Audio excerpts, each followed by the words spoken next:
Chapter 2. Licking their ice cream cones, the kids walked to the edge of town. They took a footpath that led into a forest. The tall trees blocked out the October sun. How's the new flavor? Ruth Rose asked Josh. She had chosen strawberry, her favorite. Dink's cone was maple walnut. My brain thinks it's okay, Josh said, but my tongue keeps expecting to taste pistachio. Dink poked Josh. What brain? Josh poked him back. The brain that's going to whip you in Monopoly tonight. We won't have time to finish a whole game, Ruth Rose said. She glanced at her watch. It's almost 5 o'clock, and the hayride is at 7. Josh pushed out his chest. The way I play, I'll be rich by 6:30, he boasted. They were staying with Dink's father in a small cabin in the forest. A few other families had rented cabins too. Each cabin was named after something creepy. Ding's dad had chosen one called Haunted House. The name was painted on a sign on the front porch railing. When they reached the cabin, Ding's father was sitting in a rocking chair on the porch. An open book was in his lap. Hey kids, he said as they approached. How is town? A lot of other kids are here for the hayride, Ruth Rose told him. And we saw a headless horseman, only it was fake, Josh said. What are you reading, Dad? Dink asked. His father held up the book. It's a history of Tarrytown and Sleepy Hollow, he said. Is there really a headless horseman who rides around looking for his head? Josh asked Mr. Duncan. Why, I believe there is, Dink's father answered. He pointed to a map in his book. This is the area we're in right now. According to legend, this is where the original headless horseman scared Ichabod Crane out of town. Aw, Mr. Duncan, you're messing with me, right? Josh asked. Dink's father grinned. Would I tease you, Josh? He asked. Come on, Dink said. If we're going to play Monopoly, we should get started. You kids hungry? Dink's father asked. Oh, never mind. I see ice cream on your lips. Yeah, Josh whined until we bought him some, Dink said.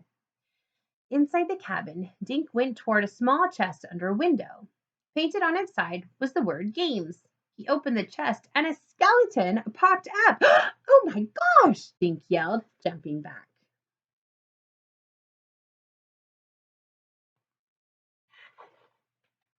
Josh and Ruth Rose laughed. They ran around the cabin, pulling open drawers and peeking inside cupboards and closets.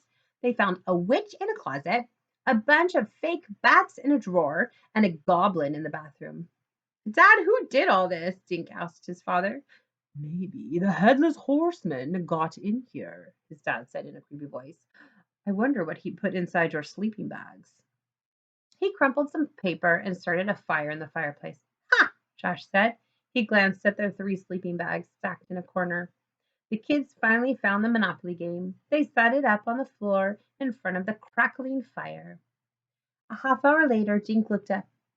Did you hear something? He asked the others. Don't try to change the subject, Josh said. You're losing big time.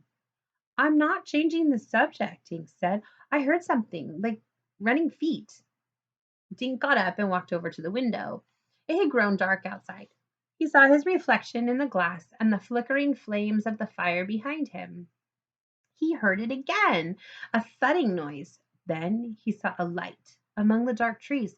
Guys, come here, he said. Dink's father, Josh, and Ruth Rose joined him at the window. What is it, son? Dink's father asked.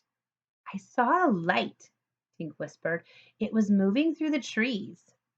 If you're messing around, Josh started to say. Then he gasped. A horse raced out of the trees, past to the cabin window. A rider carrying a jack-o'-lantern sat on the horse's back. The horse stopped, and the rider held the jack-o'-lantern high in the air.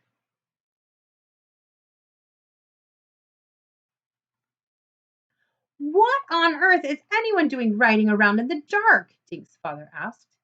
Dink noticed the flowing cloak just like on the rider he'd seen in the bank window. Only this one wasn't fake. This was a real man and a real horse. Then Dink looked above the man's shoulders. There was nothing there. I think he's looking for his head, Dink whispered. It's the headless horseman! Ruth Rose screamed in Josh's ear. Lock the door! Josh wailed. No way, Ruth Rose said. She grabbed her cell phone. I'm getting a picture of this. I'll go with you, Dink said. Coming, Josh? Not for $1 million, Josh said.